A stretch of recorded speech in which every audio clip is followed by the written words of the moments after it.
Yeah, you'd like to know, wouldn't you? Listen, we don't have any game-ending score streaks in Black Ops multiplayer. I've joked about it with the community before, whether there is one or there isn't one. Right now, there's guys trying to figure that out. I don't want to give anything away. Let's just say there's some special nods to the past, right, but nothing game-ending and nothing that would impact gameplay in any way, shape, or form. That's not something that we normally do. There's another question here that I think leads to a perfect question of my own. They want to know when the season pass will be available for Black Ops 2. Can we talk about what comes in the box when we get it, like how many maps and all the usual stuff? Sorry, make sure I understand the question. Sure. What the season pass is? Actually, was gonna hold that off until you told us what we get to start off with, and then I was gonna ask you about the season pass. Yeah. So, which package specifically? The care package? Not necessarily that. Just like so, when I put the game in, like how many maps are we looking at for multiplayer? 14. 14. That's a lot. Yeah, 14 maps out the box, unless you pre-ordered, in which case you also get Nuketown 2025, which we'll look at in a little bit. You guys can start this game. We're going to actually cast from here so we can talk. And not die over and over. Yeah. Well. I'll make my class a little bit. So we'll get to see it? I happens to, right. I'll have you know I'm a world famous sniper. Right on. I mean, you got your gamer tag sitting right there next to that awesome helmet you got. Yeah. This is 3-Arc Vaughn. That's how we find you. Yeah, that's how you find me. Right on. Secure the objectives.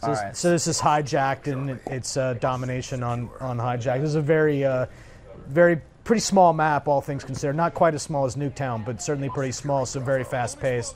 Domination's pretty intense on it, I think. There we go. So GameSpot Live has got the Ballista Iron Sight, so we'll see what kind of sniper he is. Nice, very good kill. So this is actually a really precision weapon. You actually have to get sort of upper chest and higher to get that one-shot kill on guys.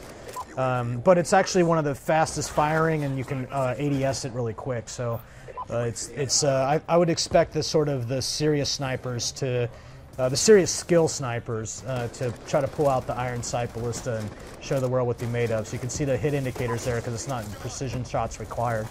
It is possible to one-hit kill with it though, and you gotta do a lot of work. One of the major changes that we made to kind of address this, how quick should you be able to scope conversation, was that the hitboxes on your chest are actually, there's 3 of them now. There's lower, mid, and high, plus neck and head. So with those multiple ranges, the quicker the gun is to be able to scope up, the more precision that shot has to be. So that's how we balance out that desire for players to be able to move and quickly scope a gun.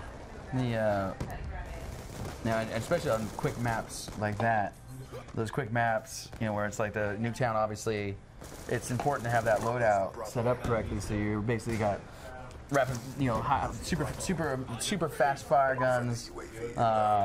Yeah, I would probably take a Scorpion with extended mags, or possibly even a shotgun. I'm not brave enough to try with GameSpot Live is currently trying here. That's that takes some skill and/or some patience, of which I have neither. Let's see what else we've got here from our folks. Now Prestige. You want to talk about that for a second? You guys cool with that at all? Or is it the same? All done. All done, ready to go. Very different than the last game's Prestige, actually. So I've talked about it a little bit before. There's some big differences between Prestige and Black Ops 2 and Prestige and Black Ops. So in Black Ops 2, Prestige is not a complete reset, go back to level 1 and start over system. While you certainly go back to level 1, we don't lock all of the challenges and reset them.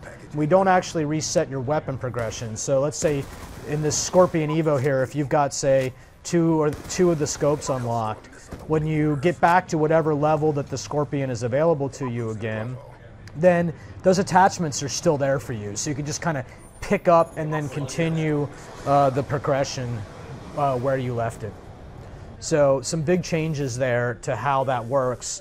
Additionally, the guns themselves are leveled up, and those have prestige levels as well. So you actually prestige weapons if you want. Every single gun can be prestige 2 times. Nice.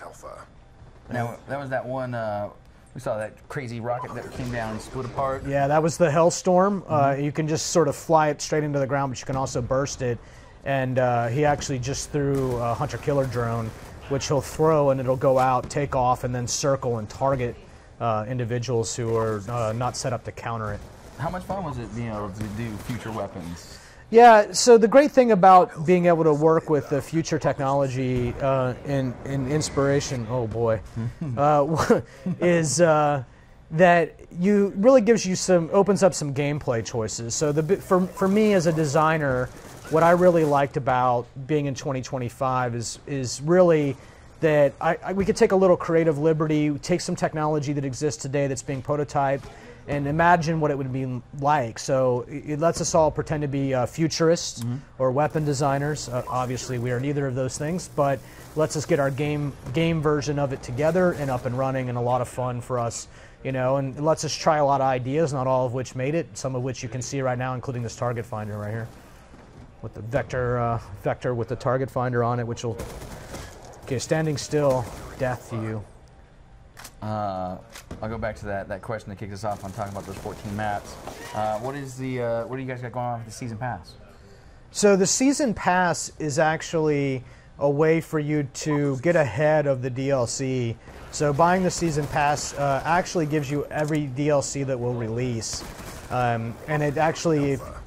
I think it's actually a little bit of a discount at that point too. If you buy the season pass, you actually save a little money. So if you're going to buy the DLC anyway, you get the season pass, save yourself some money, have it all in advance, get it right, get it ready for you. Excuse me. This is somebody who's been paying attention to all the kinds of stuff you guys have been saying. If they're picking up on this, apparently you've added extra controller sensitivity options. Yeah, we did. You know, I'll show it to you, and when we get back in 2 minutes, 30 seconds. Remind me. Okay. So the sensitivity of the controller on the consoles has always gone from 1 to 10, and it's been that way forever. But what I noticed, particularly with competitive players, was I was surprised how low they set their sensitivity. Like, I was shocked by it because I always imagined that they would need to or want to actually be able to spin and turn on targets really fast. So they actually would set their not all of them. It's an individual choice. Everybody's different. But some of these guys would play with like 2 or 3 sensitivity, which is even lower than the default, which is normally 4. So what we did was actually increase the number of options in the low band. So now the sensitivity goes from 1 to 14. And while 14 is effectively the equivalent of 10, there's some new choices in the low range there, so you can kind of fine-tune. You know, now there's a medium small and a medium large as opposed to just a medium, right? So there's some new choices, 1 to 14. Why 14? I don't know. That's my fault. Maybe it should have been 1 to 15. You can blame me for that one. I did that one. Whatever, 14 is just as good as number. Yeah, so yeah, it's a great question. We did add some sensitivities. You'll see that the default's still 4. But you might want to experiment. If you normally play on a 6 or you normally play on a 2, you're going to have to figure out what the new settings that work for you are. This will be explained in the options menu. It'll be explained to you what the defaults are. It's not hard to do. There's a question here that says, and I think I did read this, that you guys had this. So number 1, that 82-inch TV I was telling you about is 3D? Yeah, there's 3D support for the game, absolutely, including multiplayer 3D support. And then also, one question I have for you is, what about color blindness? You guys have some cool setting in there for folks that have trouble seeing the blues and the... Yeah, there is a color blind option. It's actually kind of enhanced from the version that we did in Black Ops. You know, obviously the game uses red and green a lot to indicate enemy and friendly. In fact, just as a quick example of some of the choices that you have in this options menu as a caster, you know, you don't have to use these map colors. You can actually use the team colors. So now, you know, those are now we're using blue and orange, which represent the faction colors, right? So we spent a lot of time and work trying to make sure that people have some options for colors, and if you have some color blindness, there's some ways for you to still enjoy the game without necessarily struggling to see what's going on all the time. Because usually, yeah, it's Christmas colors. Usually it's red and green, right? Yeah, green for friendly, red for enemy. It's a very common convention, you know, in all video games, not just Call of Duty. Good job, SEALs. Get ready for the next round. Yeah, so that was one thing that happened. The YouTube live streaming business. Yeah, we announced the YouTube live streaming today.